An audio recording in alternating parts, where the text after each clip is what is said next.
Is sourdough actually healthier than regular bread, or is it just another wellness trend? The answer is it depends, because not all sourdough is created equal. How it's made matters, and so does the flour that it's made with. In this video, we are going to be diving into what the science really says about sourdough, how it impacts blood sugar, digestion, and gut health, and why freshly milled flour might be one of the biggest pieces of the puzzle that most people aren't talking about. By the end of this video, you will know exactly what makes one loaf healthier than another and how to choose or make a sourdough bread that's as nutritious as it is delicious. So what is sourdough and what makes it different from non-sourdough breads? Sourdough is a cultured food commonly referred to as wild or natural yeast. It involves a starter, which is a mixture of flour and water, and it gathers yeast and bacteria from the grains and the flour as well as the environment, and it undergoes fermentation. This is then used in recipes to make dough rise, and it also helps to naturally preserve bread. The way that it works is the yeast feeds on the flour and creates carbon dioxide and ethanol. The lactobacilli bacteria feed on the ethanol and create lactic acid.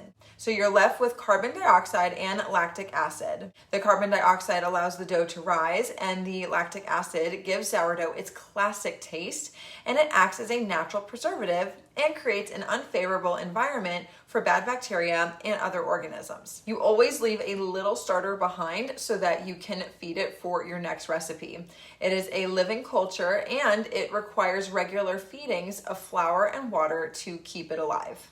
Non-sourdough breads utilize baker's yeast to make their bread doughs rise. This is the yeast that you can find in the packets at the grocery store. Now, while it speeds up the process of making bread because it doesn't require a long fermentation process, it does so at the cost of health and nutritional benefits. Additionally, most commercial breads contain synthetic preservatives and other chemical additives which aren't supportive for optimal health. Now, while you can use any flour of your choice, the type of flour that you use greatly impacts the health and nutritional benefits of the bread. The most common flours that I see people using are all-purpose flour and bread flour. These are refined white flours where 2 out of 3 parts of the grain is removed. That is the bran and the germ, while the starchy endosperm remains. The bran and the germ are where the bulk of the nutrients are located, including fiber, vitamins, minerals, and healthy fats. The way to overcome this is to instead purchase stone ground flours, as these contain all 3 parts of the grain. However, once grains are milled into their fine flour, their nutrients start to dissipate, and because the healthy fats remain, the flour has a limited shelf life, as the fats cause the flour to go rancid more quickly. So the best choice is to buy a grain mill and the grains that you want to mill, and then to just make your own flour right in the comfort of your home. It sounds intimidating, but it is the easiest thing to do. Milling your own flour gives you the most nutrient-dense flour possible.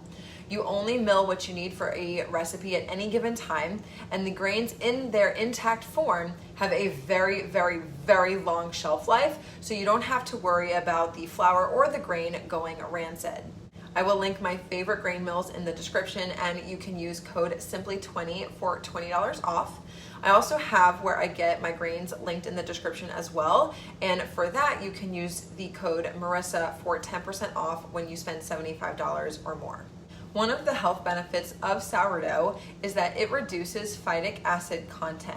Phytic acid is naturally present in grains, and it functions as a storage system for phosphorus. It is commonly referred to as an anti-nutrient because it binds to other minerals like iron, zinc, calcium, and magnesium. So when using sourdough and fermentation, you decrease phytic acid, which helps your body absorb more of the nutrients that are naturally present. The key word here is present. The body can't absorb what's not already there. Freshly milled flour has naturally occurring nutrients, whereas refined enriched white flour only contains a few synthetic nutrients that were added back in after the bran and the germ were removed. These are niacin, riboflavin, folic acid, thiamine, and iron. Synthetic nutrients aren't going to be as well absorbed and utilized by the body as natural ones will be. So that's why the flour that you use makes such a huge impact. It is an investment to get a grain mill, but in my opinion, it is well worth it, especially if you are routinely baking bread and other baked goods. There are so many grains that you can mill, including wheat, ancient grains, and non-gluten containing grains. Now let's talk about the science and health benefits of sourdough. Sourdough bread can be more easily digested. The yeast are feeding on the flour, which breaks down complex carbs and proteins. The longer you allow it to ferment, the more breakdown occurs. Gluten is a protein present, and it does get broken down to some extent, which may help someone who has a mild gluten sensitivity, but gluten is still present. So if you have celiac disease, then you will want to opt for gluten-free grains and a gluten-free sourdough starter. Fermentation also produces prebiotics, which serves as a food source for the beneficial gut bacteria, which ultimately supports the gut microbiome. Sourdough supports metabolic health as it supports better blood sugar balance. During fermentation, the yeast are feeding on the complex carbs in the flour, which gives sourdough bread a lower glycemic index compared to commercial bread.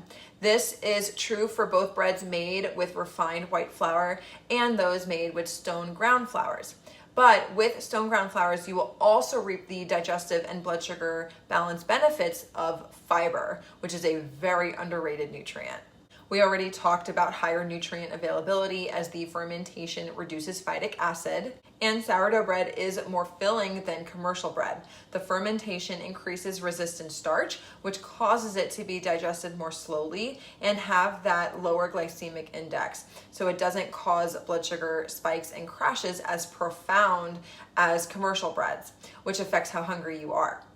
Now, this is true for breads made with refined white flour, but even more pronounced when you are using freshly milled flour, as that contains fiber.